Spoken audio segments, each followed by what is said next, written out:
Hi, thanks very much for being here. I'm really excited to talk to you about the policy options for reducing emissions from what we buy. And just to remind you, the policy options are the things that government can do that affect both businesses and people. There's a lot of options, and I'm not going to cover all of them, but I'm going to cover some of the key ones. And what you've just heard is about 5 different R's: reduce, repair, reuse, recycle, and recover, in the order of the most preferable to the least preferable. And what we're about to do is do a quick run through of the options in reverse order. So I'll talk about things that could potentially affect recycling in the first instance, and then look at things that might affect the overall societal use of resources later on. So the first option is commonly called pay-as-you-throw, but I'll say here that there's a growing movement that it should be called save-as-you-recycle. And the aim here is to really make sure that you're recycling as much as you can and putting as little as possible into your black bins or your black bags. And so the way that this would work is that householders pay for the amount of waste that you put out, but you wouldn't pay for recycling, or if you did pay for recycling, it would be less. Same thing with food waste, you might pay less. It's already used for businesses in the UK, and it's similar to what you might use for garden waste. If some of you have garden waste services, you might pay for those. And the logic behind that is that it is common to many high recycling societies. So places like Belgium and Germany that have really high recycling rates, they've all got this sort of system. It also rewards good behavior. So if you guys are good recyclers, and I hope that all of you are effectively subsidizing your neighbors who aren't good recyclers, because you all pay exactly the same amount for your recycling services. So this is a more fair way of paying for it.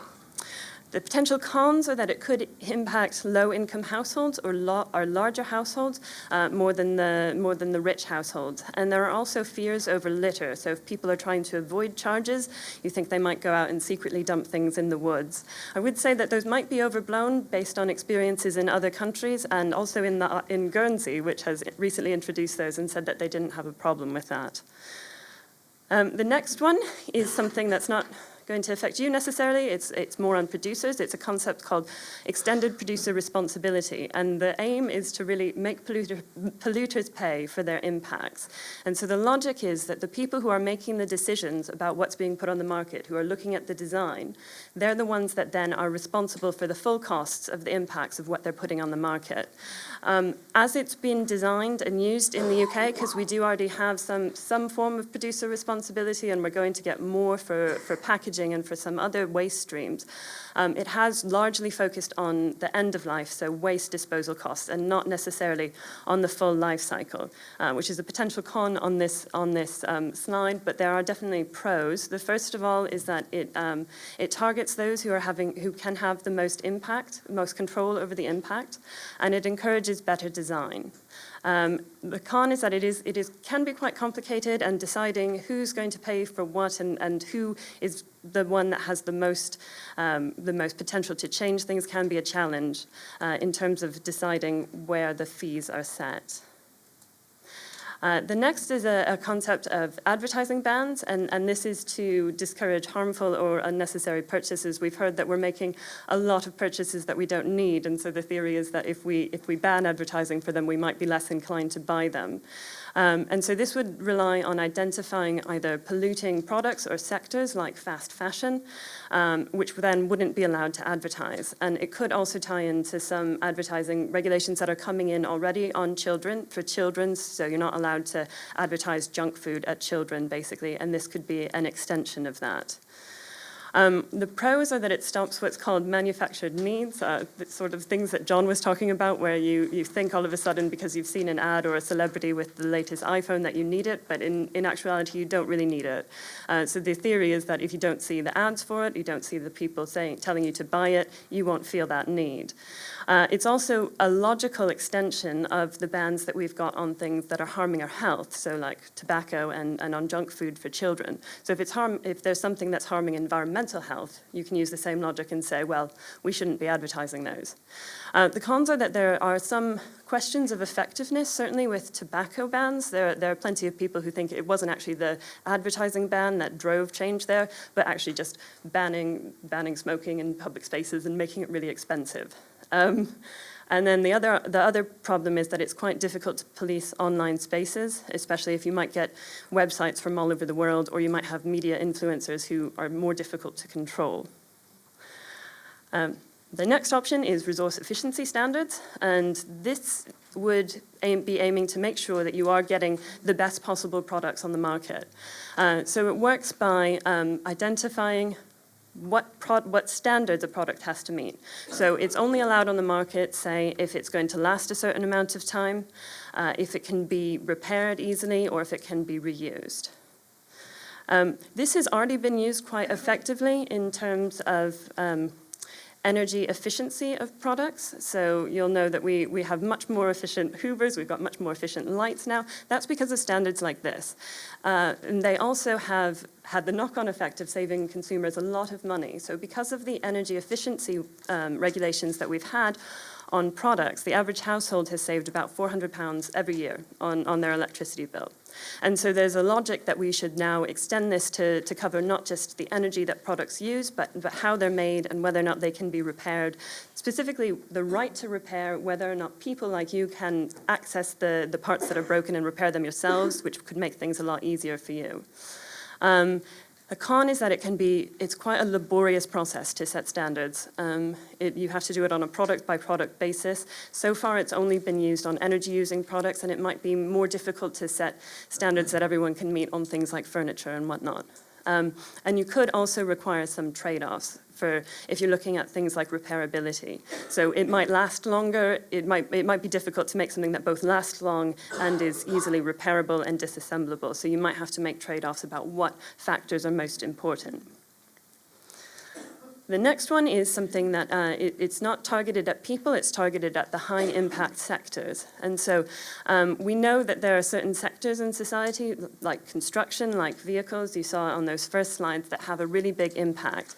And so the idea behind this would be to determine which sectors have the biggest impact, to determine what sort of improvements they could make, and then the government would set standards. So if you're looking at something like construction, which we know has a lot of room to do a lot better, the government could set a standard that potentially looks at how much emissions you're able to create per meter square of building that's put up. The pros of this is that the specific sectors that we know have a high impact are made to reduce their emissions and potentially material use, and this could offer potentially quick wins. The cons are that it can be a challenge to identify those to hold to account, and there are problems with potentially really quite complex supply chains and holding people to account, especially if you've got small businesses. Who is the target set for, and how do you make sure that they meet it? The next is another one that's also on producers, so not necessarily on you. It's a tax on producers to ensure that they lower their impact of the fuels that they're using and also of the material choices that they make.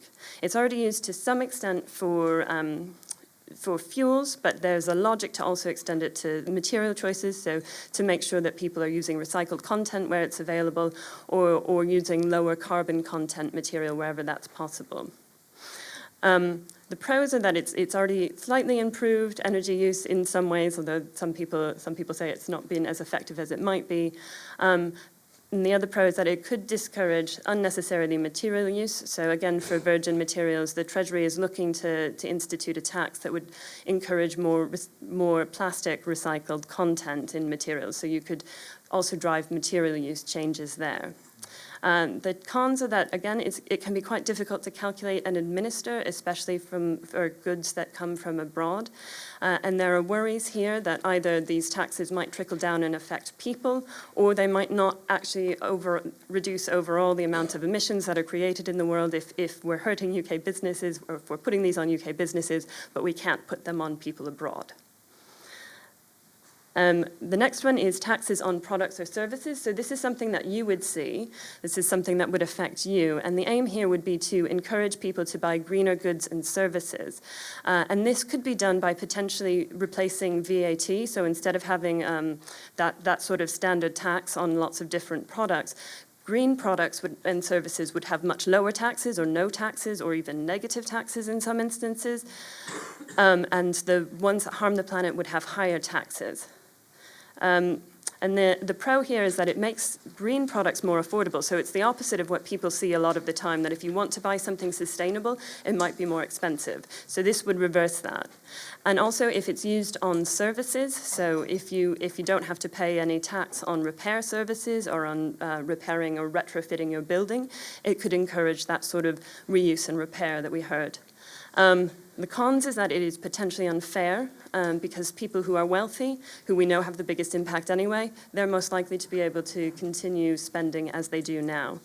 And finally, potentially having the biggest impact is a personal allowance. So the aim here is to fairly distribute emissions from what we buy. So if you remember John's slide that showed the different impacts that different income groups have, this would address that by making sure that everyone, no matter what the impact, no matter what their income, has the same budget of credits from carbon emissions to spend, and you'd have to calculate depending on impact. They could potentially also be traded or owed like money. The pros of this are that it's fair. It's the most fair way to distribute change across society. It also would make you really aware of the impact of what you're doing, because if you have to budget it and you have to calculate it, then you'd know the impact of everything. The cons are that some people feel like this feels like rationing, and they don't like that. And it's also potentially quite complex to administer if you have to understand the impact of all the purchases that everyone makes. So that was a very quick run through lots of things. I'm happy to answer loads of questions during the session, but thank you very much for your time.